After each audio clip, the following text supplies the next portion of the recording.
Hey, Reverend Steele, how you doing today?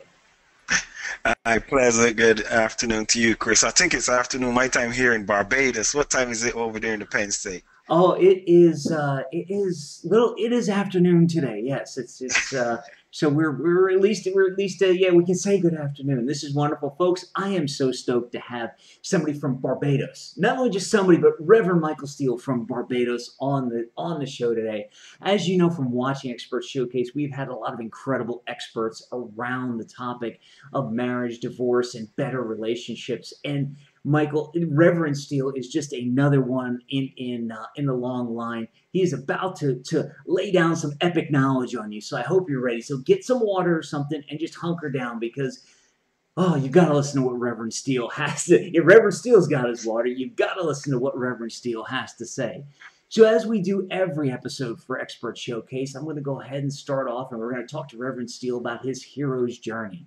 Now, for those of you who just tuning in and are used to a typical hero's journey, we've kind of condensed it. We talk about the beginning, the turnaround, and the aftermath. The beginning being whatever happened before the turnaround, before that led to that deep dark place or that turning point. Then we got the turning point and what happened all around there, and then we get into the aftermath and the success and the great things that are happening today. So, Reverend Steele, before we get into each point individually, give our folks a quick overview of your journey. Well, my journey was um, I I've taken a lot of years to get to this place of being in a position where I can come and talk about it. You can understand that marriage and divorce is very emotional, and it can be very traumatic in some instances. But my journey began because I came up as a young man from a single parent raised just with my mom, and I always had a passion to have a family. Because I was raised without a dad, I always wanted to be in a position where I can give a child what I never had. And as a Christian, the only way to do that would be through marriage.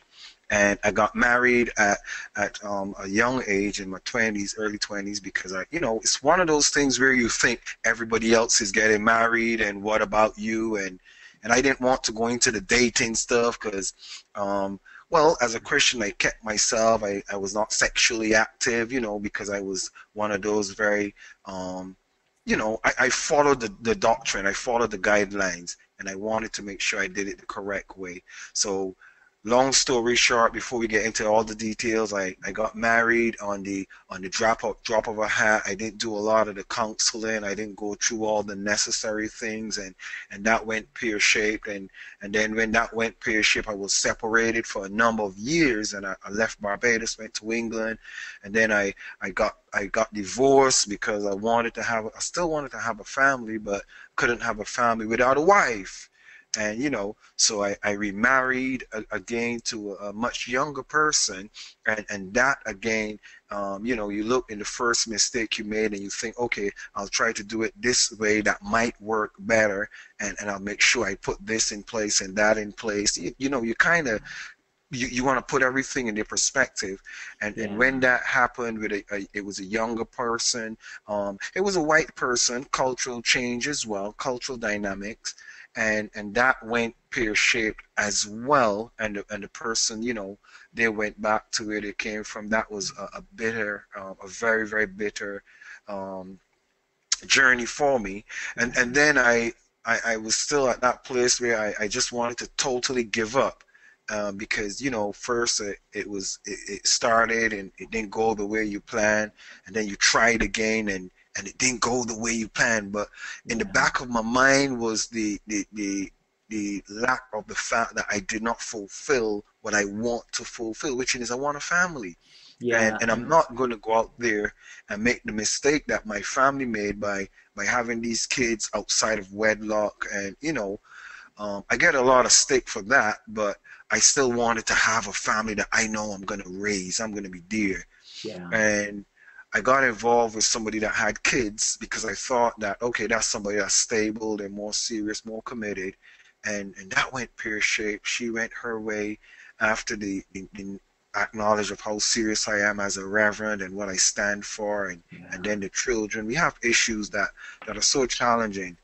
And then my final my final thing happened. My dad died from cancer, and a person who after my last marriage failed, a person who became my good friend, and my dad liked her a lot. And my dad asked her a strange question. She wasn't even my girlfriend or something. My dad just asked her, unbeknown to me, if she would give me a kid, because my dad knew that all my heart I just wanted to have a family. He knew me. And she told my dad, yes, I didn't know this. But when my dad succumbed to his cancer, and he died in England, I went up, buried my dad, and I came back, and I said, I'm going to try one last time, and I'm going to do it the way I wanted to do it, which is to get married. And I did. And, Yeah. and I have a son now. So that's a little bit of a snapshot of the journey for you right there. I think Yeah. that does. Yes, that's great. So, and I say it's great because it's interesting. You had a lot of challenges. You did what every one of us does. We make decisions that sometimes are spontaneous and other times are more thought out. And if they're the right decisions, then they last. If they're not, then we have to change. You went through a very dark time. Losing a parent. I've been there. I know how. I know how I felt. I can only imagine how you felt. The amazing thing is that your parent gave you your dad gave you the greatest, I'll say, the greatest gift in the world, which was to try and take care of you after he was gone, and it led to a loving and great relationship. So that is epic.